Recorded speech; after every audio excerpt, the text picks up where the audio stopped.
Okay, welcome to part 2 of a lexical resource system.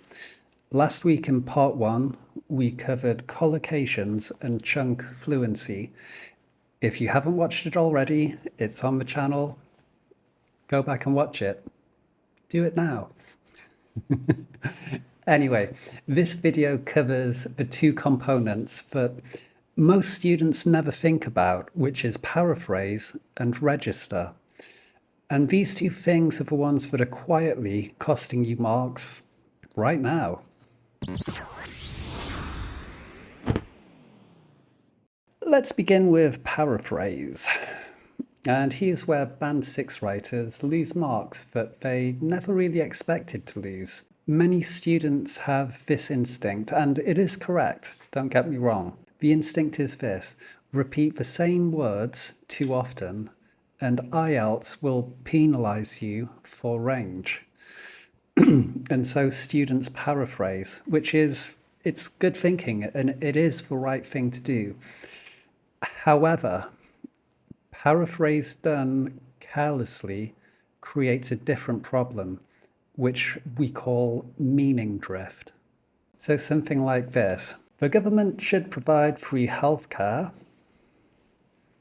becomes the state must permanently eradicate all medical expenditure.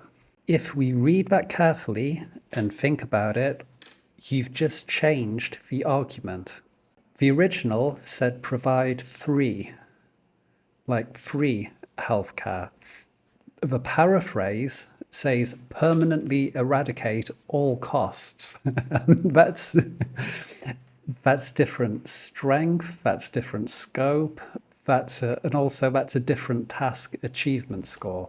So how do we know if we're paraphrasing correctly or not? The test for every paraphrase is just one question, and it's this: does this sentence reach the same conclusion as the original?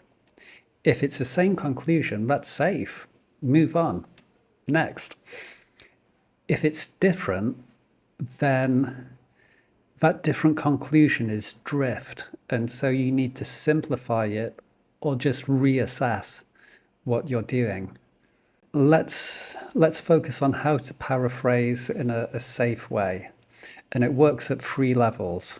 So level 1 is synonym swap. So important can become significant. That's clean, low risk, effective. Very, very similar meanings. Sounds great. Level 2 is grammar shift. So the government should act becomes action should be taken. Yeah, it's the same meaning, it's just restructured. Level 3 is definition. So describe the concept rather than naming it. For example, a pharmacy becomes the place where medicine is sold. That is a pharmacy. You've just named it. What is a pharmacy? Oh, it's a place where I buy medicine. Oh, right, yeah. And that's what we've done there. And what's really cool is that 3rd level is also your rescue technique for speaking. Everyone does it all the time, whether it's in an exam or not, a different language or your own. But we have that thing where a word just disappears mid-sentence and and you just can't think of it. It happens to everybody, don't worry. But when that happens, we want to do this. The idea is don't stop, don't apologize, don't restart the question, keep the air moving.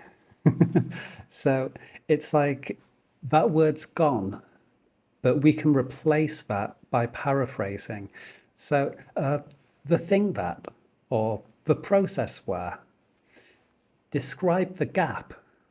So you're saying something and you can't think of a word, there's a gap, maybe it's government. So you might replace it with the people who run the country. It does take practice, but if you describe the gap and continue, you're going to get much higher than just going, oh, sorry, or freezing up. And also, what's more, the Band 7 speaking descriptor explicitly rewards effective use of paraphrase. Talking around a missing word is not failure, it's actually a skill. If you learn to do this well, effectively, smoothly, that's really going to boost your score. You see, also, it shows fluency. Because if I was naturally talking about something, I don't know, what could it be? Maybe I'm talking about something, for some reason I can't remember the word cup. And it's like, okay, well, yeah, I like to drink coffee out of one of those things. You know, it's kind of made of ceramic, and so, that's it. And it's paraphrasing, but it's actually a skill. Just a reminder that part 1 of this is on the channel, so you can go back and watch it after this video if you want. One thing I mentioned in part 1 as well was don't just watch these videos passively. Don't binge watch them. Don't just go, oh, cool, I'll just chill with some IELTS and chill. That won't work. When you're watching these things, actively watch them. Have a pen, have some note paper, write things down, say things out loud. That way you're actually studying, you're actually going to remember stuff. Don't just binge watch it.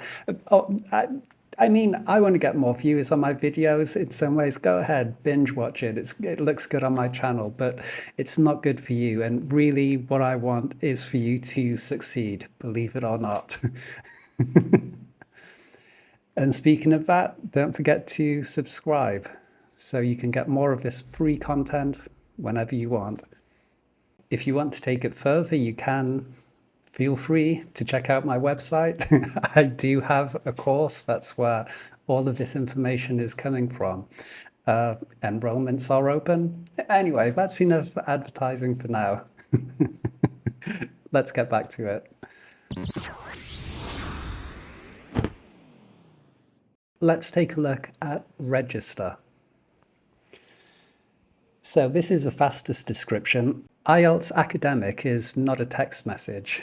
It's also not a doctoral thesis. You're not getting a PhD. It lives somewhere in the middle between formal and neutral. You're not texting your mate. You're not writing a thesis. It's somewhere in between. Let's have a look at an example.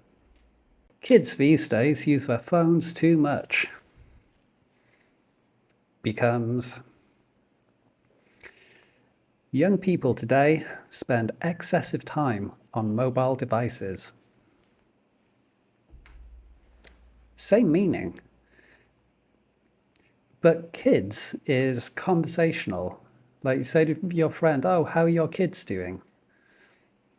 Young people is much more appropriate for academic. And the examiner isn't looking for ornate language, just consistent, appropriate formality throughout. And you always want to make sure that you're not answering questions like you're talking to your friend that you've known since you were 10 or one of your family members. It's got to be as if you were talking to a teacher or a professor. So here's 3 register traps that are worth checking in every writing task 2. The first one is casual vocabulary. Right, so any word that you'd use in a WhatsApp or a yellow message, flag it. Saying something like loads of people. Better is to say many people. Then we have contractions. Things like don't and isn't. They're kind of borderline in task 2 writing. If we want to play it safe, use do not and is not. They're much safer. Third, and this one's much less obvious, is over formality. And that's where someone's reaching for very rare old words, things like gratis instead of free, or, or we could have perambulate instead of walk. It doesn't signal range necessarily. It signals kind of walking thesaurus. I don't know. Examiners do spot it, and it's overkill, and it doesn't actually help. So register in speaking follows the same principle. Part 3 is formal neutral, not casual, not stiff. Something like it depends on the situation is perfect. It varies significantly, depending on the context, is fine. However, saying something like, I don't know, man, is not a move we're making. That's not going to happen. That's an exaggeration, but anything like that, any slang, any overshortenings, mate, dude, obviously bad no-nos. That, my friends, is the complete lexical resource picture. So what did we cover? Well, we covered range. That tells the examiner you have vocabulary. Precision tells them you chose it carefully. Collocation tells them you know how English pairs its words. Chunk fluency tells them how you can retrieve the language you need under pressure. Paraphrase tells them that you can adapt when words escape you, and register tells them you know exactly who you're writing for. And you see, the thing is, none of these require more words. You already know all of these words. It just requires you to use them a little bit better than you have been. And I know IELTS is a bit of a nightmare in many ways. But the good news is it's just small little changes that we need to work on to help you jump to the next level. And that's what it's all about. You don't need to sit there every day memorizing the dictionary. We just need to take what you already know and just fit everything together in a more targeted and logical way. And that's it. That's lexical resource. It's not size, it's precision. So, like I said, don't watch this passively. Go away, do some work, write things down, practice some things, whatever it takes to get this memorized. Thank you for watching. Again, subscribe, tell a friend. I'm sure they'll be delighted. Or send it to an enemy if you really don't like them. They can watch someone talk about IELTS. And also leave a comment. If you leave a comment, I promise I'll reply to it. Or if you have questions, feel free. Anyway, everybody, enjoy the rest of your day. Bye.